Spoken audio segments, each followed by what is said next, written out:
Hello and welcome to another episode of Clark and Addison Born into the Ivy. I'm your host today, David Butler, here to discuss the past series with our Cubbies. It was a bad series with those damn Cincinnati Reds. That's all I got for that. We'll get to that a little bit more, but I don't got a whole lot more about that Red series. Remember, the best way to help grow the podcast is to listen to every episode, like the episode, share the episode with your friends, and if you haven't yet, make sure to subscribe so that you never miss an episode. Join our Facebook group at Clark and Addison Born into the Ivy and follow us on Instagram and Twitter at Clark and Addison Born into the Ivy. The Kyle Tucker injury news. He went down to Tampa to a guy that he is a little more or has had some success with. Man, I don't think that there's a whole lot more information as of right now for us with that. It's just I hope that they can figure it out. It's not looking great though, man. I don't know. I know that we want him to play, but I can understand on a human level why he's not. This is a calf strain, and that could turn into something way worse. And I don't think any of us want that for him at all. Anybody who cares about just other people certainly wouldn't want that. Um, it's possible Daniel Palencia joins the team somewhere at this point this week. Kyle Tucker, I think that's still a possibility for him, but I just don't know, man. Like, I'm not even gonna elaborate too much. Like, I don't think anybody knows, but I would say it's definitely trending towards. I don't think he plays the rest of the regular season at least, and that's like we. It kind of stinks to think that his possibly next at bat could be in the postseason and not have any in the regular season going forward, like before that. So, and that's best case scenario, I think. Maybe he plays in the weekend series. I just, I don't know what to expect, man. Owen Casey looks like his season, like at least for the regular season, is probably in jeopardy. He's still having some issues with the concussion, symptoms from that, and definitely is struggling with all of that. And that's a shame.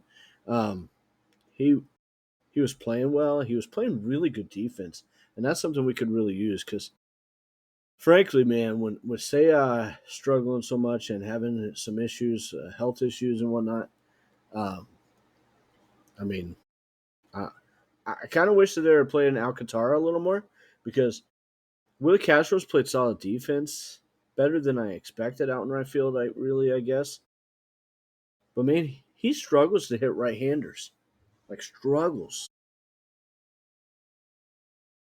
big time. It's kind of weird. Um, I don't know. Just just a whole lot of I don't know here with the injury situation and that stuff. Um, the Reds series was a disaster. I went on Saturday, and um, it was a great time for my daughter. She had the time of her life being at her first Major League Baseball game, her first Cubs game. She tried mightily to get Ian Happ's attention. Ian, man, that guy is laser focused when he's out there. He doesn't look around to anybody yelling his name or anything like that. She had a sign my first Cubs game. It was cool. She really really enjoyed herself. We were right up on the outfield wall on the foul territory in left field, and she had a blast. Really cool to see and watch her and just interact with other people. Um, and it was obvious that it was her first game. She just enjoyed herself, and that was cool for Saturday. But that was about all that was cool. Saturday's game had um, just late wasn't enough offense until late. They tried, but then the Reds got more offense, and that sucked. The only bright spots for the whole series, to be honest. Michael Busch had a nice series. And then Colin Ray pitched out of his mind on Friday or Thursday. He just got outdueled by Hunter Green, who threw a one hitter, flirted with the no hitter. What do you do sometimes? Tip your cap, Hunter Green. That dude averaged over 100 miles an hour for his fastball for the whole game. That's insane. I think it was 100.4. I think my buddy TJ sent me that. Shout out to TJ. Stupid Reds fan, but good guy. And in the fourth game, Jameson Taillon pitched really well too. Jameson pitched really well since he's been back. He's done very well. And I've heard a lot of debate about Boyd, Taillon in the wild card series. I mean, I'm in favor of Taillon at least piggybacking a little bit. I don't know. I like the righty lefty. I know Taillon's not really used to coming out of the pen, but I think he's a professional enough pitcher that he could handle doing that. And if Boyd struggles at all, for him to be the guy that comes in. But I'd be good with Ray too. But I just think Taillon has pitched really well and deserves that to be that guy if it's needed somewhere between the fourth or fifth inning. Preview. I mean, we just got swept by the Reds, guys. And we're 88 and 68, and that's great. We're 20 games over, but we're only 3 up now for the number 1 spot of the wild card. And the Cubs need to host the wild card series. They've got to host that because I don't think it's a great thing for them to go out to San Diego. I think the pitching staff needs it. They need a little cooler weather for it. Shota specifically, because that guy's having some trouble with the long ball. He is having a lot of trouble with the long ball. Overall, his lines look solid, not great, but solid. But when you're giving up that many home runs, that's not a good thing, people. It's just not. The Mets come to town 4-6 in the last 10, 80 and 76 on the season. Currently tied with the Reds for the last wild card spot, with the Reds winning the tiebreaker right now. Expected starters for the week are as follows. On Tuesday, David Peterson versus Cade Horton. Love that matchup for us. Wednesday is Jonah Tong versus Matthew Boyd. Man, on paper that matchup looks great, but I don't know. And Thursday, same thing. Paper looks great. Brandon Sprout, I'm not sure. I apologize. Versus Shota Imanaga. The Mets are in the 16th in the league with 4.5 runs per game while at home. The Mets are 19th in team ERA this season with a 4.16 ERA on the road. The wild card Cubs are up 3 on the Padres. I just talked about that. They need to go 4-2. If they can go 4-2, then it doesn't matter. They clinch and keep it in their own hands for these next 6 games. It's not an easy task to do, though. You know the Cardinals are going to want to bust us down, and the Mets are playing for their playoff. They're playing for their season right now, and they got some really good offensive players. I don't care who's pitching for them. They have. Pete Alonso is killing the ball right now, and that's nothing compared to what Juan Soto's doing. And it's not like Francisco Lindor is terrible. He's pretty good. It's a good offense, and they're going to come in ready to show that they belong in the playoffs and say, "Hey, man, we're not about you helping your NL Central foe."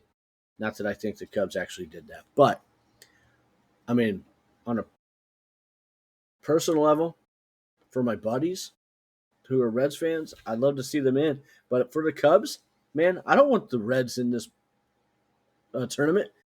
I'd much rather the Mets in the tournament because I don't think they're as good with the pitching, especially. The Reds have some really good pitching, specifically out of the rotation. They are the real deal. We just saw that. We had 2 games where we only allowed 1 run and lost both games in this last series. That is a really good pitching staff, and it's a team that nobody wants to face in the tournament. They're a scary team. Our hitters of the week this week were Michael Busch, easily. He had a 1.118 OPS with a WRC plus of 193. He had 3 home runs and 2 doubles for the week. Fantastic job from Michael. Not enough people on in front of him. He only had 4 RBIs. Pitchers of the week, I'm going to go with Jameson Taillon and Colin Ray.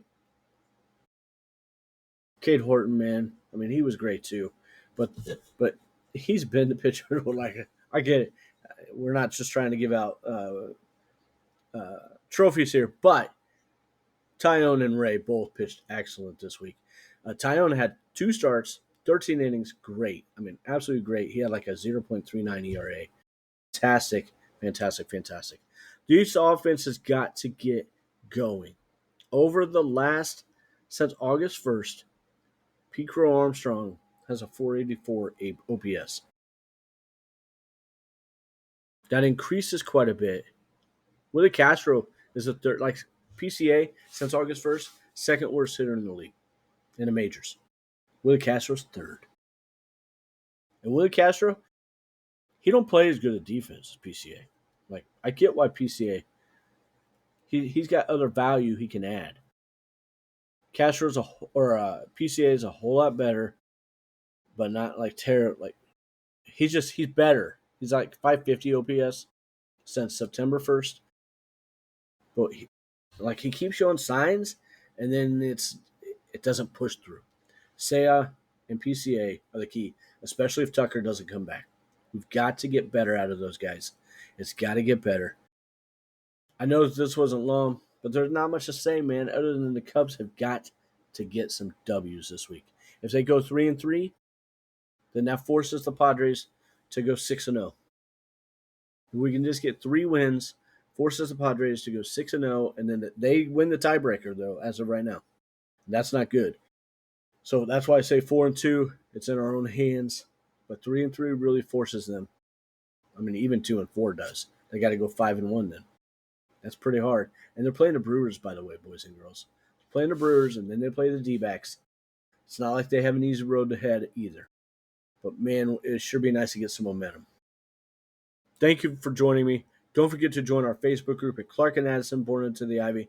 And follow us on Instagram and Twitter at Clark and Addison Born Into the Ivy. Leave some comments about what you'd like to hear. However you subscribe to your podcast, please like and subscribe to Clark and Addison Born Into the Ivy so you don't miss out on any of our future episodes. Make sure you tell a friend about the podcast and come join us. Have a great day, and let's go Cubs.